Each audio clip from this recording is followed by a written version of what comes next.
America భారీ యుద్ధం అయితే ఖాయమే. ఇప్పుడు తాజాగా వాళ్ళ సైనిక మోహరింపు అయితే మాత్రం భారీగానే ఉంది. వెనిజులా మీదన యుద్ధం అనుకోవడానికి వెనిజులా అంత పెద్ద సీన్ ఏం లేదు. గట్టిగా ఎళ్తే ఒక రోజుతో కంట్రోల్‌లోకి వచ్చేస్తది ఆ దేశం.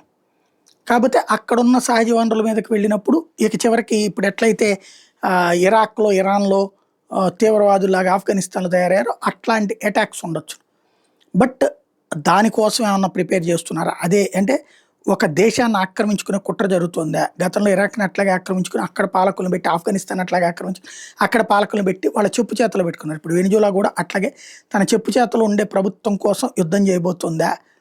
లేదంటే గనక ఆహ్, ఇరాన్ మీద పెద్ద యుద్ధం చేయబోతుందా? ఎందుకంటే ఇరాన్ అయితే అణ్వస్త్రాలు ఆపే ప్రసక్తి లేదండి. ఇంకోటి పాకిస్తాన్నయినా కంట్రోల్ చేయొచ్చేమో గానీ ఇరాన్‌ని కంట్రోల్ చేయలేరు. అందులో 12,000 కిలోమీటర్ల దూరంలో లక్ష్యాలను ఛేదించగలిగే మిస్సైల్ కూడా దాని దగ్గరున్నాయి.